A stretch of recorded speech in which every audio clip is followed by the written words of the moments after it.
دارم میام پایین.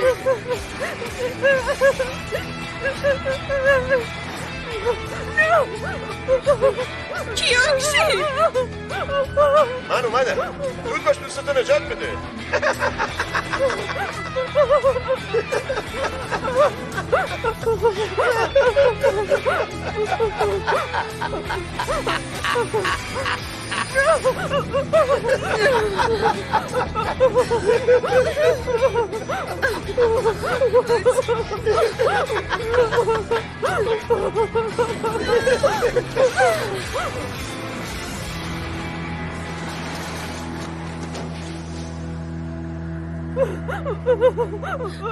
تو خوبی کیوشی؟ حالت خوبه؟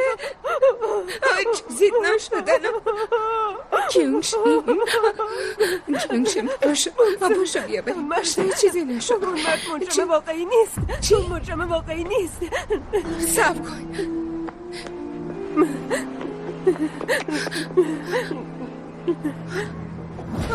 آقا حالتون خوبه؟ آقا حالتون خوبه؟ آره آقا. کیوشی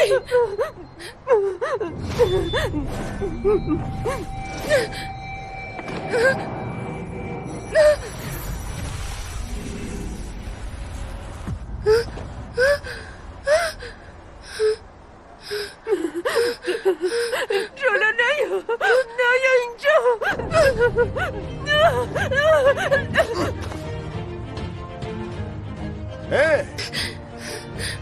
بس چرا به دوستت کمک نمی کنی؟ سعی کن مثل دفعه آخر منو بزنی.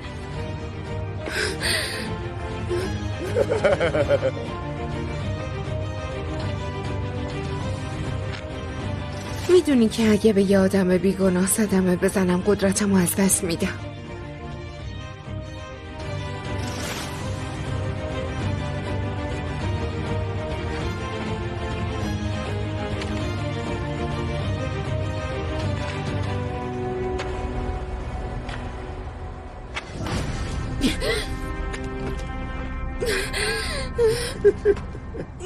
چیه؟